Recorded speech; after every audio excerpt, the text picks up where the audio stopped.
안녕하세요. 저는 지방에서 작은 도배장판 가게를 하는 아버지를 도우며 살고 있는 30대 중반의 여성입니다. 남편은 작은 회사에 다니고 있었는데 경기 악화로 회사가 망해 이직 준비를 한다면서 1년 가까이 허비를 하더라고요. 처음에는 자신의 잘못도 아니고 상황이 안 좋아져 회사를 그만뒀으니 저도 묵묵히 남편이 제 갈 길을 찾을 때까지 기다려주려고 했어요. 그런데 불성실하고 뻔뻔한 남편 때문에 트러블이 잦아졌고 결국 친정아버지와의 일까지 엮이며 저희 부부는 이혼이라는 선택에 이르게 됐습니다. 솔직히 저는 이혼하고 나니 속이 후련하고 짐을 벗은 것처럼 시원한데요.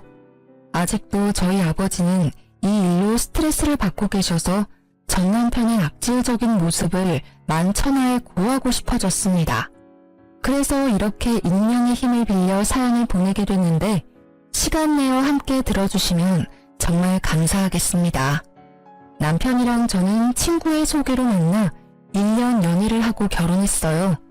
처음에는 외적인 부분은 마음에 들었지만 대화를 할수록 재미를 위한답시고 거짓말과 허풍을 떨길래 별로 믿음이 가지 않아서 안 만나려고 했습니다. 그런데 제가 마음에 들었는지 몇 달을 따라다니며 구애를 하는데 어느 순간 진심이 느껴졌고 결국 마음을 열게 되어 결혼까지 하게 됐어요.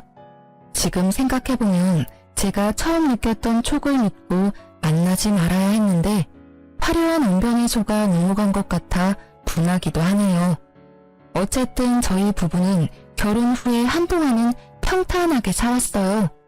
경제적으로 자리를 잡고 아이를 낳고 싶었기 때문에 저는 학교 졸업하고부터 돕던 아버지 일을 더욱 열심히 도왔고 남편도 회사 일을 나름 성실하게 해내는 평범한 모습이었습니다.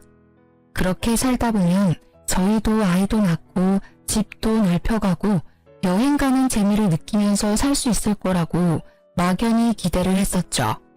그런데 남편의 회사가 갑자기 망하면서 저의 소박한 꿈은 물거품이 됐어요. 남편은 원래 무역회사 영업일을 하고 있었는데요. 탄탄해 보이던 회사가 망한 게 충격이 컸는지 이제 영업 말고 평생 할 수 있는 기술을 배워야겠다며 자격증 공부를 준비하더라고요. 그러면서 지게차, 굴삭기, 용접 같은 것들을 알아보는데 저는 직업에는 귀천이 없고 오히려 전문적인 기술을 배우면 오래 써먹을 수 있으니 더 좋은 거란 생각에 완전 찬성했어요. 실제로 저희 아버지도 도배장판 기술로 먹고 사시니까요. 그래서 묵묵히 기다리며 지원을 해줬는데 퇴사 후에 1년이 다 되어가도록 아무런 성과가 없는 겁니다. 보통 자격증 공부를 하면 아무리 실무적인 거라도 필기나 실기 시험도 치고 학원도 다니고 하잖아요. 그런데 제가 일을 다녀오면 항상 늘어난 런닝바람으로 TV를 보거나 캔맥주를 먹고 있으니 답답하더라고요. 낮에는 뭐 하냐고 물으면 어디 학원을 다닌다, 공부를 한다 이렇게 대답은 잘하는데 솔직히 제가 다 큰 성인을 쫓아가면서 진짜 하는지 안 하는지 확인하는 것도 우스운 일이잖아요. 그래서 그냥 믿고 기다렸는데 시간이 이렇게 흐르다 보니 저도 더는 참을 수 없어서 며칠 아버지께 말씀드려 일을 쉬고 남편 뒤를 쫓아가 봤어요. 결과는 진짜 충격 그 자체더라고요. 자격증 공부하러 학원을 가거나 도서관을 간다던 남편은 오락실, PC방, 카페, 술집 이런 데서 백수 친구랑 만나 하루 종일 중고등학생들처럼 재밌다고 하하호호 노닥거리고 있었습니다. 어이가 없어서 그날 밤 남편이 잘 때 카드 내역을 뒤져봤는데 초반에 중장비 학원 한 달 다닌 것 말고는 학원 다닌 기록도 없더라고요. 정말 내가 이런 사람을 1년이나 믿고 기다려줬다니 너무 화가 치밀어서 꼬리를 잡은 다음날 바로 남편을 잡고 따졌어요. 왜 그랬어? 그동안 학원 다니면서 공부한다고 왜 거짓말을 했냐고. 당신이 애야? 나 다 알고 있으니까 속일 생각하지 말고 솔직히 말해. 여보, 어떻게 알았어? 어디까지 아는데? 그게 지금 할 소리야? 학원 다닌답시고 공부하는 척 해놓고 아무것도 안 하고 친구랑 놀러 다니는 거 내가 다 봤어. 됐냐? 아니 공부를 했는데 자꾸 떨어지니까 당신한테 말하기 쪽팔리기도 하고 그래서 조금 있다가 하자 한 게 이렇게 됐네. 그런데 진짜 내가 일부러 그런 건 아니거든? 나 얼마 전에도 굴삭기 다시 배워보려고 학원 알아보고 있었어. 봐봐. 됐고, 당신 보니까 맨날 첫날 여기저기 돈 쓰러 다니던데 당신 나한테 용돈 받아 쓰잖아. 그래서 맨날 돈 없다고 징징거리면서 그 많은 돈이 대체 어디서 난 거야? 뭐 숨겨둔 비상금이라도 있니? 솔직히 말하면 봐줄 거야? 시끄럽고 빨리 말해. 미치겠네. 사실 나 기본급 올라서 퇴직금을 좀 더 받았거든. 그거랑 연차 안 쓴 거 모으니까 좀 되더라고. 그런데 이 정도는 자기 이해를 해줘야 돼. 요즘 애들도 공부하다가 스트레스 받으면 맛있는 것도 먹고 재밌는 영화도 보면서 좀 풀고 다시 공부하고 그러잖아. 리프레쉬.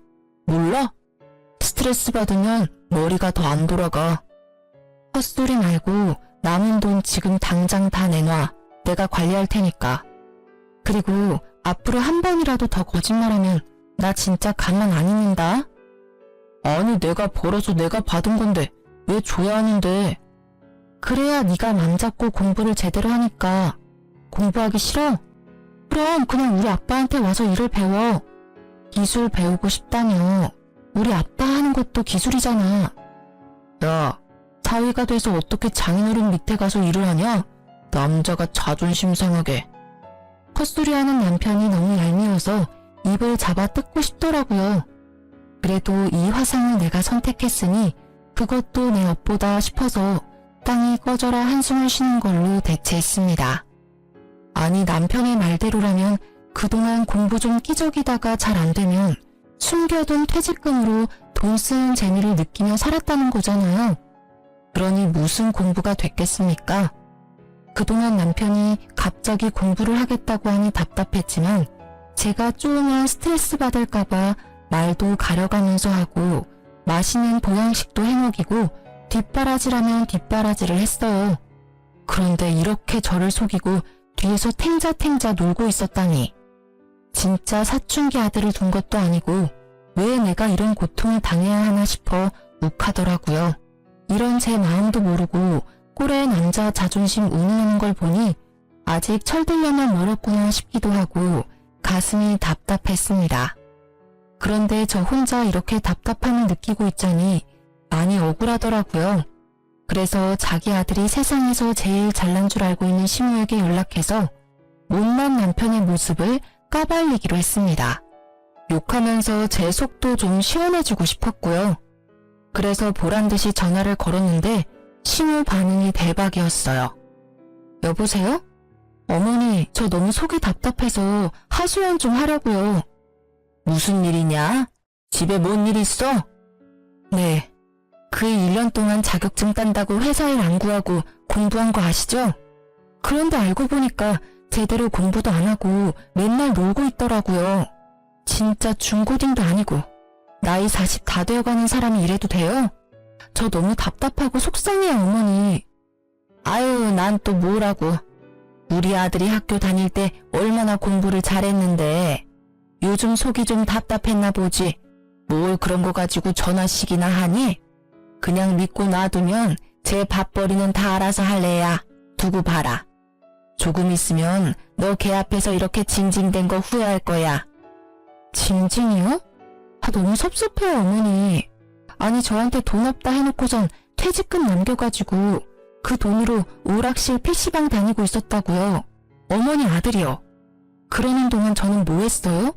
맨날 일하면서 없는 돈 쪼개서 어머니 용돈 드리고 필요한 거 사다 드리고 그랬잖아요. 그런데 제가 속이 안 답답하겠어요? 너 지금 나 용돈 준다고 유세 떠는 거니? 어쨌든 우리 아들이 뼈 빠지게 일해서 모은 돈으로 살면서 준 거 아니야. 그리고 네가 온전히 나한테 돈 준 게 몇 번이나 된다고 그러니? 아무튼 우리 아들 크게 성공할 팔자니까 조금만 더 기다려줘. 아유 속 시끄러워. 끊는다. 어머니, 어머니. 사소한 미안해하지는 않더라도 부끄럽다는 반응은 기대했는데 황급히 전화를 끊어버리는 뻔뻔한 신호에 입이 쩍 벌어졌습니다. 남편은 옆에서 실실 웃으면서 콧노래를 부르더라고요. 요즘 세상에 남편들이 비상금 조금씩은 다 만들어둔다고 하지만 이직 준비한다는 명목으로 퇴직금을 종잣돈 삼아 미래는 아무것도 준비하지 않고 띵까띵까 놀았는데 이런 남편을 저보고 이해하고 더 기다리라니 어이가 없더군요. 그렇게 남편과 냉전 상태로 몇 주를 보냈어요.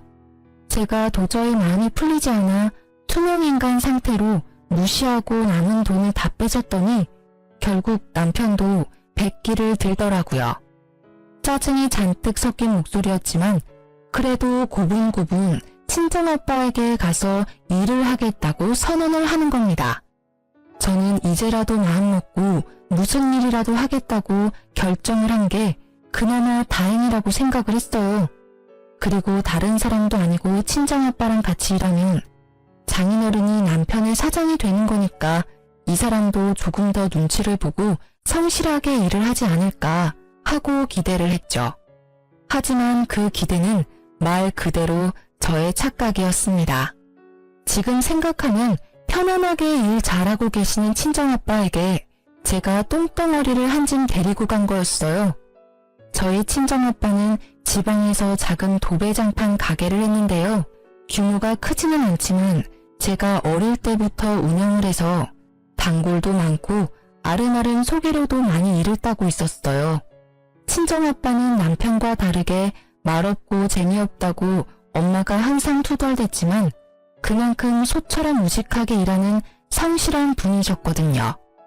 내심 깃털처럼 가벼운 남편이 아빠가 일하는 걸 보면서 조금이나마 반성하고 열심히 살아야겠다 라는 마음을 가질 수 있다면 그것도 뜻밖의 수확이라 생각을 했었죠.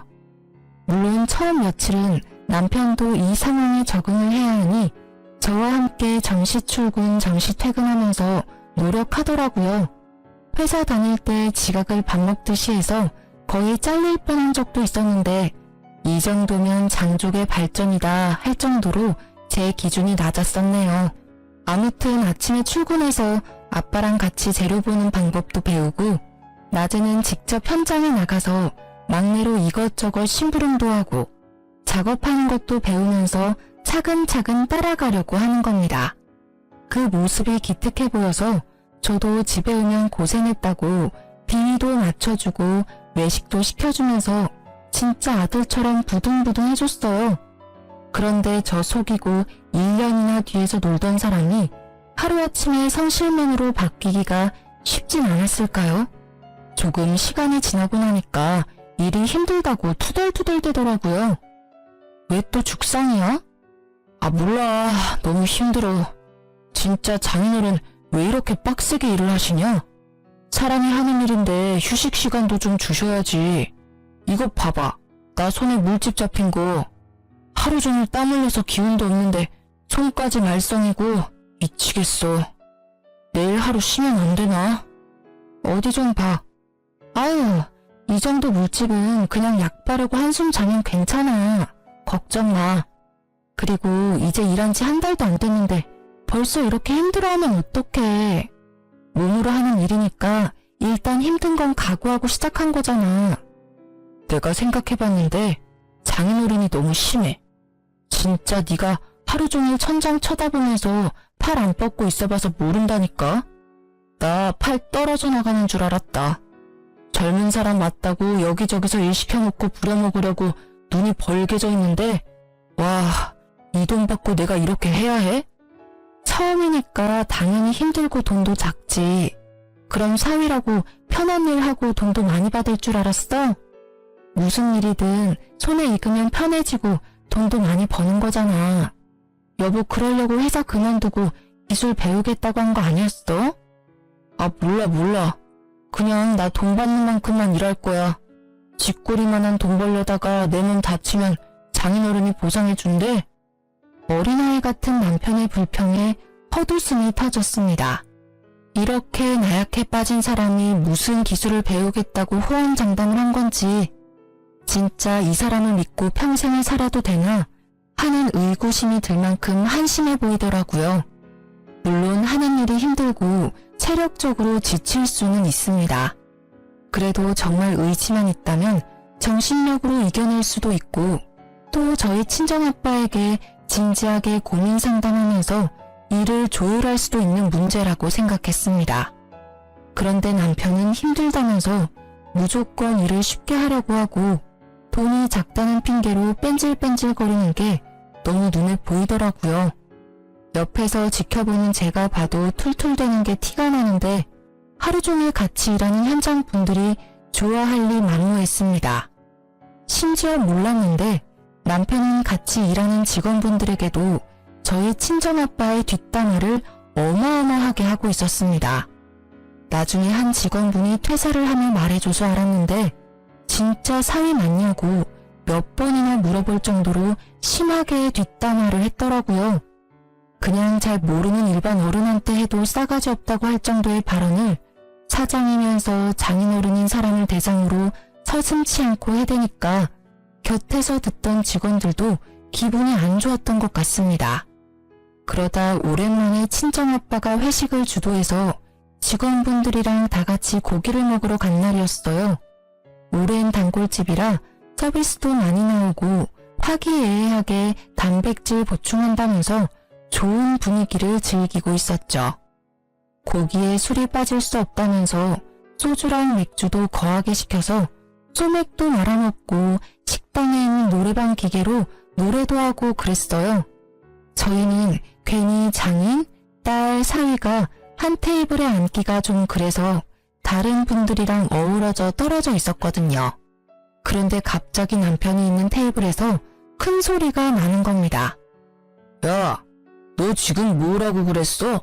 이 새끼가 어른한테 못하는 말이 없네? 왜 이래요 갑자기? 소리 지르면 단 줄 알아요? 아니 내가 사장님 사위라 해서 가만히 듣고 있었는데 이 새끼 말하는 뻔세 봐라. 그렇게 돈 잡고 일하기 힘들면 그냥 안 나오면 될 거 아니야. 왜 열심히 일하는 사람들 기운 빠지게 물을 흐리고 있어? 누가 분위기를 흐렸다고 그래? 그냥 조용히 대화하자는 건데 아저씨가 지금 좋은 분위기 다 흐리고 있잖아. 이거 반말도 안 해? 그래, 막 가보자 아주. 너 임마 갈 데도 없고 할 것도 없는 거 불쌍해서 일 배우라고 사장님이 배려해 준 거 아니야? 그러면 가만히 가르쳐주는 대로 배우긴 할 것이지. 어디서 장인이 고집도 세고 융통성도 없다고 나불나불대고 있어? 진짜 부끄러운 줄 알아야지 젊은 사람이. 뭐라고? 이 아저씨가 미쳤나? 살펴보니 남편이랑 친정아빠랑 같이 제일 오래 일한 실장님 한 분이 고래고래 고성을 지르면서 싸우고 있더라고요. 이미 식당이 시끌시끌하던 소리가 쥐죽은 듯이 멎고 두 사람 싸우는 소리밖에 들리지 않았어요. 진짜 술에 취한 남편이랑 실장님이 주고받는 대화를 듣는데 너무 창피해서 얼굴이 빨개지던 거 있죠? 살짝 친정아빠 얼굴도 봤는데 이마에 주름이 잔뜩이었습니다. 부끄러움도 잠시 일단 진정하고 나오라며 남편의 팔을 잡아 끌었어요. 그런데 얼마나 무거운지 꿈쩍도 안 하더라고요. 진짜 미친놈아 제발 나와라. 궁시렁거리면서 부글부글 끓는 속을 다 잡고 있는데 실장님이 불쌍해 보였는지 한숨을 내쉬었어요. 그리고는 진짜 내가 딸내미 불쌍해서 참는다. 잘해라 좀. 하면서 남편 팔을 가볍게 한 대 툭 쳤습니다. 그런데 술 기운에 자격지심까지 발동한 남편놈이 이 터치 한 번에 이성을 잃었는지 갑자기 실장님 어깨를 퍽 치는 겁니다. 가만히 있을 성격의 실장님도 아니라 순식간에 주먹 다짐이 시작됐어요. 진짜 지금 생각해도 아찔하고 쥐구멍에 숨고 싶었습니다. 평화롭게 고기 먹던 회식 장소가 아수라장이 되고 여기저기 비명이 들리고 난리도 그런 난리가 없었어요. 나중에는 누가 112를 불렀는지 경찰도 오고 그랬더라고요. 죄송합니다. 뭐가 죄송해. 여보, 사과하지 마. 뭘 잘했다고 큰 소리야? 빨리 사과드려. 먼저 친 건 이 아저씨인데 왜 내가 사과를 해? 정말 오래전부터 배워온 실장님께 너무 죄송했어요. 친정아빠한테도 이런 못난 모습을 보여 죄송했고요. 그렇게 남편이랑 저랑 서로 사과하니 많이 다투고 있는데 옆에서 가만히 앉아있던 친정아빠가 입을 여시더라고요. 최 실장, 내가 대신 사과할게. 내가 덕이 부족해서 그래. 돈 잡고 일 힘든데 내가 잘 못 챙겨줘서 이런 일이 생긴 것 같아. 그래도 내 사위인데 자네가 좀 더 참았어야 하지 않나? 자네도 사과해주게. 친정아빠의 말에 실장님이 절대 못한다고 화를 엄청 내시더라고요. 옆에서 듣는데 저도 이건 좀 아닌 것 같다는 생각이 많이 들었어요. 그런데 아빠는 사위가 먼저라면서 편을 들어주시는 겁니다. 그러자 실장님은 끝까지 사위 편을 들면 자기는 같이 일을 못한다며 자기인지 사위인지 둘 중 하나를 고르라고 최후 통첩을 날리셨습니다. 그런데 정말 놀랍게도 친정아빠는 사위는 평생 안고 가야 하는 존재라며 뜻을 굽히지 않으셨고 결국 실장님은 다음 날부터 회사에 나오지 않았어요. 정말 친정아빠와 더불어 초기부터 일을 함께 해온 에이스인 분이라 제가 다 마음이 아프고 안 좋더라고요. 정말 이 거지 같은 남편 때문에 이게 다 무슨 일인지 너무 화가 나서 따지고 싶었는데 친정아빠는 끝까지 남편 편이었어요. 정말 사람이면 이 정도로 자신을 신뢰해줬으면 정신 차리고 열심히 배우려고 노력해야 하는 거 아닌가요? 이날 이후로 에이스였던 실장님이 나간 자리를 남편이 대신해서 친정아빠 일을 도와야 하는데 진짜 배은망덕도 유분수더라고요. 그냥 견적받으러 온 손님인데 괜히 잘 알지도 못하면서 이래라 저래라 훈수를 두니 손님이 짜증나서 그냥 가버리기도 하고 작업하러 가서도 마무리가 꼼꼼하지 못해서 다른 분들이 한 번 더 일을 해야 하는 골칫덩어리가 저희 남편이었습니다. 그러던 어느 날이었어요. 평소처럼 친정아빠 일을 돕고 있는데 이상하게 가게로 견적 상담 문의 전화가 많이 오더라고요. 그래서 이상하다, 운수 좋은 날인가 싶었는데 친구가 SNS 링크를 하나 보내주는 겁니다. 들어가 보니 낯익은 모습들이 나오는데 알고 보니 얼마 전 구축 아파트 리모델링을 한다고 의뢰해서 도배장판을 해줬던 분이 후기를 남긴 거더라고요. 제가 봐도 너무 이쁘게 사진을 뽑아주셨고 글도 잘 적어주셨는데 그 손님 자체가 인플루언서라 파급력이 어마어마한 것 같았어요. 너무 저렴한 가격에 꼼꼼하다면서 딱히 저희가 광고를 맡긴 것도 아닌데 진짜 한번 나도 여기서 해볼까? 하는 구매 욕구가 생기게 적어주셨더라고요. SNS 홍보의 힘은 실로 대단했습니다. 그날부터 입소문을 타고 손님들이 자꾸 몰려드는 겁니다. 처음 겪는 상황에 친정아빠와 직원분들도 신이 나서 싱글벙글이었어요. 이쯤 되면 정말 많은 돈이 쓸어 담을 거라 생각이 들잖아요.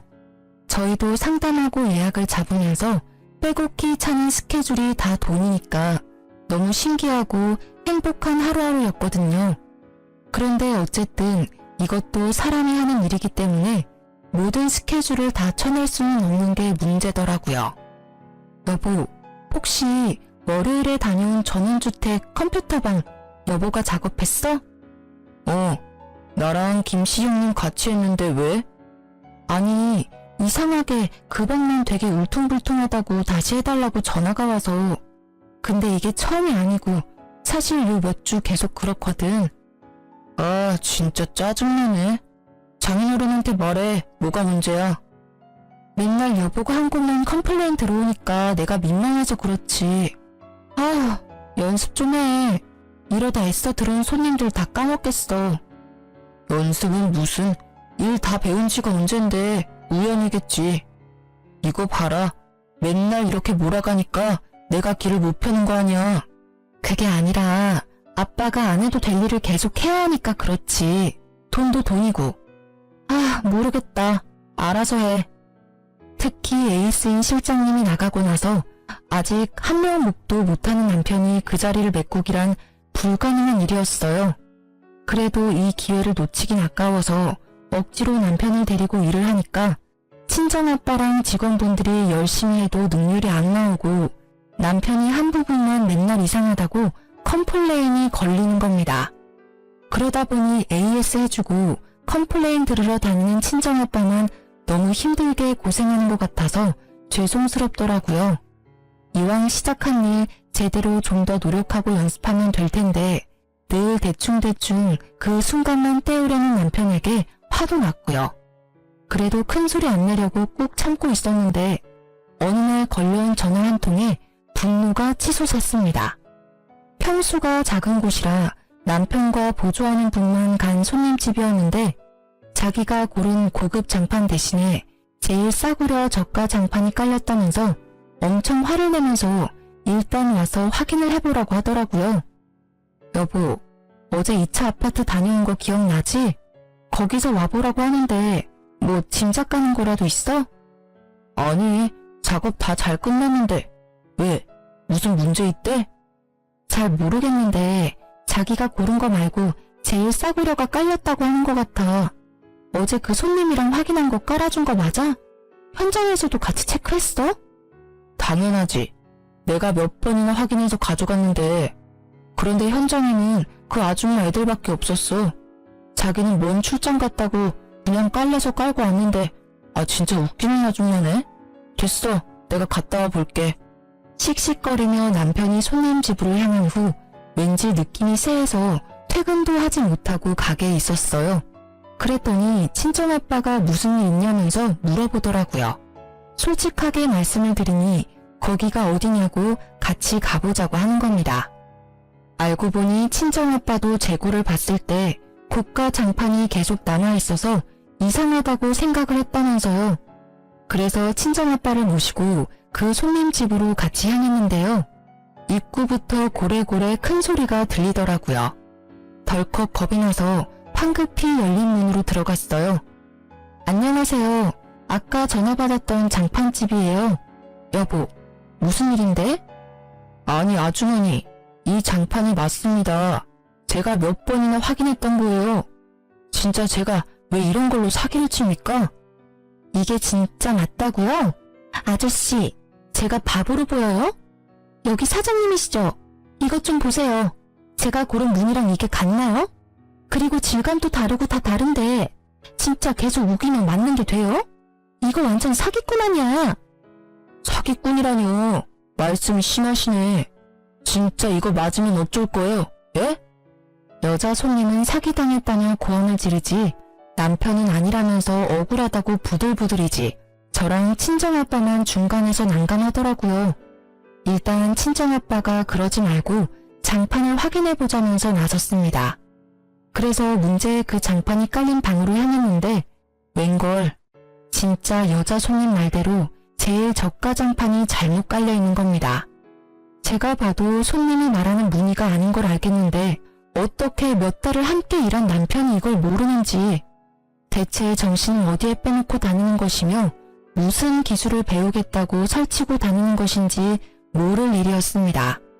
순간 우라통이 터지는 게 이건가 싶더라고요. 친정아빠도 진짜 땅에 꺼져라 한숨을 쉬면서 이 말을 짚으시는데 너무너무 죄송스러웠습니다. 또 사과는 친정아빠 몫이었으니까요. 죄송합니다. 손님 말이 맞습니다. 이게 깔려서는 안 되는 거였는데 저희 쪽에 무슨 착오가 있었던 것 같습니다.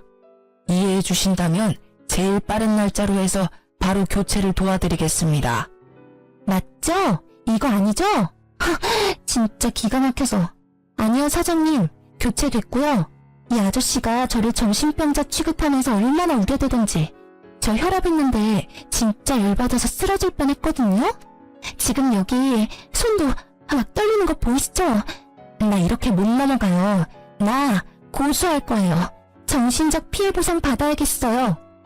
남편이 실수했고 잘못 대응한 건 100번 1000번 잘못했는데 갑자기 쓰러질 뻔했다며 고소하겠다니 너무 당황스럽더라고요. 알고 보니 이 여자 손님도 인근에서 블랙 컨슈머로 진짜 유명한 사람이었어요. 고소한다고 난리 치는 거 입소문 나면 저희도 좋은 게 없으니 무마시키느라고 정말 공짜 장판 교체에 도배까지 새로 해주고 병원이라도 다녀오라고 병원비까지 쥐어주고 나니 이건 뭐 배보다 배꼽이 더 큰 상황이 됐더라고요. 문제는 이뿐만이 아니었습니다. 저희가 돈까지 보상해줬는데도 이 여자 손님이 지역 커뮤니티 카페랑 SNS에 장판가리에서 사기치는 곳이라고 글을 적어 올린 겁니다. 내용 중에는 사기치고도 적반하장으로 고객한테 으름장 놓는 직원이 있다며, 근데 알고 보니 사장이랑 사위라면서 짜고 치는 고스톱이라고 주절주절 써놓았는데 진짜 제가 봐도 설득력이 있더라고요. 작은 동네라 조금만 관심 있게 지켜보면 어느 가게인지 다 알 수 있기 때문에 타격이 매우 컸습니다. 앞서 홍보의 힘을 제대로 느꼈다고 했는데 좋은 소문보다 더 빨리 퍼져나가는 게 안 좋은 소문인 걸 뼈저리게 깨달았죠. 결국 그 많던 손님들이 다 끊기고 단골들만 띄엄띄엄 연락을 해왔지만 푼돈이라 고정적으로 데리고 있던 직원들도 내보내야 했습니다. 그러니 결국에는 친정아빠랑 남편 둘만 남았는데 지질이 일 못하는 남편 데리고 도저히 작업이 안 되는 게 문제였죠. 이러다 가게 망할 판이다. 내가 우리 딸 꼬맹이 때부터 해왔는데 지금만큼 팔이 날린 적이 없었어. 이제 어쩔 거야? 죄송합니다, 장인어른. 근데 비 온 뒤에 땅이 굳는다는 말도 있지 않습니까? 지금 고비만 잘 지나면 또 단골이 있으니까 사람들도 금방 잊고 다시 시작할 수 있지 않을까요? 됐다. 나한테는 그런 좋은 말 해줄 사람 말고 진짜 일 잘하는 직원이 필요해. 예전 실장한테 전화해 줄 테니까 죄송했다고 일 좀 도와달라고 해라. 제가요? 장인어른, 저 너무 자존심 상합니다. 그 사람 많은 데서 저한테 화내고 소리치는 거 보셨잖아요. 제가 장인어른 하나뿐인 사위인데 저 욕하는 건 장인어른 욕하는 거예요. 모르세요? 네 자존심이 문제가 아니다. 나는 말만 번지르르하게 하는 사위는 필요 없다. 실장한테 사과 못하겠으면 그냥 네가 나가. 예? 저 나가면 누구 데리고 일하시게요? 네가 나가면 실장이 들어온다고 했어. 그냥 앞서 일은 다 잊고 살 테니까 조용히 나가서 이제 네 할 일 찾아서 밥 벌어먹고 살아라. 제발 부탁이다. 제가 지금까지 장인어른 뒤치다꺼리 하면서 어떻게 일해드렸는데 저한테 이러세요. 예? 진짜 치사하고 더러워서 나갑니다. 나가요. 어디 저 없이 한번 잘 먹고 잘 살아보십시오.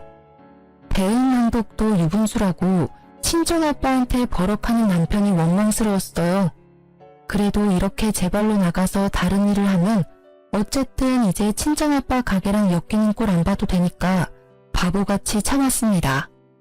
남편이 가게를 그만둔 후 친정아빠는 실장님을 다시 모셔왔고 두 분이서 초심으로 돌아가 직접 발로 뛰어 영업하고 작업하시더라고요. 그러다 보니 워낙 평판이 좋았던 분들이라 곧 회복을 하긴 하셨습니다. 남편은 굴삭기 학원에 다시 다니고 싶다길래 제가 직접 끊어줬어요. 이렇게 조금 느리긴 해도 일상으로 돌아가나 싶었죠. 그런데 며칠 뒤 갑자기 큰 소리 뻥뻥 치고 나온 남편이 학원을 그만두고 다시 친정아빠 가게로 들어가야겠다는 겁니다. 갑자기 왜 또 이래? 아빠 가게에 반겨주는 사람이 누가 있다고? 그냥 지금 배우는 거나 열심히 배워서 빨리 일할 생각을 해 좀. 당신은 알고 있었지? 장인어른 알부자인 거. 나 사실 회사 장부 봤어. 무슨 소리야? 설마 내 컴퓨터 파일 훔쳐봤니? 미친 거 아니야? 묵묵하게 혼자 왜 그런 짓을 했어? 아니, 분명히 내가 나올 때만 해도 금방이라도 망할 것 같았는데 쉽게 안 망하는 게 너무 신기한 거야. 비결이 궁금하기도 하고. 그래서 좀 찾아봤는데 장인어른 숨겨둔 현금이랑 부동산도 있으시더만. 지금 가게 있는 상가도 장인어른 거고. 이런 걸 왜 나한테 얘기를 안 했어? 그게 당신이랑 무슨 상관이야. 우리랑 아무 상관없는 돈이야. 이렇게 어려울 때 대비해서 우리 아빠가 한 푼 두 푼 모아두신 거라고. 그리고 혼자 관리하기 힘드니까 딸인 나한테 부탁하신 거고. 그래서 이렇게 말하는 저희가 뭔데? 뭐 콩고물이라도 바라는 거야? 안 되겠다. 아무리 생각해도 내가 장인어른 이렇게 외면하면 안 될 것 같아. 우리 장인어른 사업 더 잘 되게 도와드려야지. 하나뿐인 사위인데 내가 힘 닿는 데까지 도와드리는 게 사람 도리지.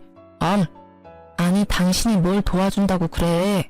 지금까지 아빠한테 패만 끼쳤는데 당신은 그냥 아무것도 안 하고 다른 일 하는 게 도와주는 거야. 몰라? 진짜 아무것도 모르는 3살 어린아이가 봐도 남편이 친정아빠에게 빌붙으려고 하는 걸 알았을 겁니다. 너무 속이 훤히 보이는데 아니라고 하니까 우습더라고요. 그래도 혼자 단꿈에 빠지는 것까지 막을 순 없으니까 이렇게 무시하고 있으면 양심껏 포기할 줄 알았어요. 자기가 그 가게에서 얼마나 많은 사고를 쳐댔는데 어떻게 그걸 물려받을 수 있을 거라고 생각을 하는지 제 일반적인 상식으로는 이해가 잘 안 가더라고요. 그런데 사람이 한번 헛된 꿈을 꾸니까 폭주 기관차처럼 그 생각에만 몰두해서 현실로 돌아오지를 못하는 겁니다.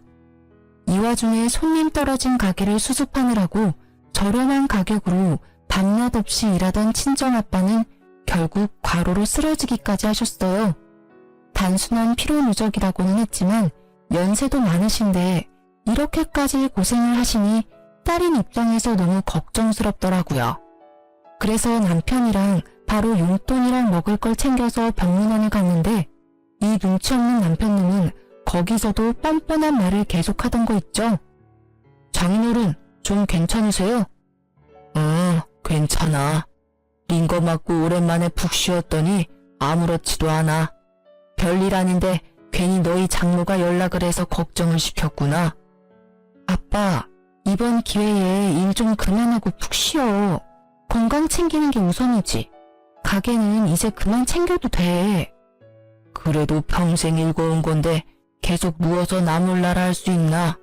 기운 차려서 빨리 또 일해야지. 일하던 사람은 계속 일해야지. 누워있으면 오히려 병난다. 에이, 장인어른, 연세도 있으신데 언제까지 일하실 수는 없잖아요. 그래서 말인데 이제는 저한테 좀 맡겨두시고 편히 쉬세요. 제가 정말 정신 차리고 장인어른 대신 열심히 해볼게요. 저 결심했습니다. 제가 장인어른 가게 물려받겠습니다. 순간 귀를 의심했습니다. 어쩜 이렇게 사람이 뻔뻔할 수 있는지 제가 다 부끄럽더라고요. 친정아빠도 황당했는지 날선 눈에서 레이저가 막 나오는 것 같았습니다. 나는 자네한테 물려줄 생각 털끝만큼도 없네. 꿈도 꾸지 마라. 내가 계속 기회를 줬지만 자네는 별로 고마워하지도 않았잖아. 그냥 여기서 그만두고 자네한테 맞는 다른 일 찾아서 하게. 제가 뭘 그렇게 잘못했다고 그러세요? 너무 섭섭합니다. 정말 저 나름대로 열심히 노력했다고요.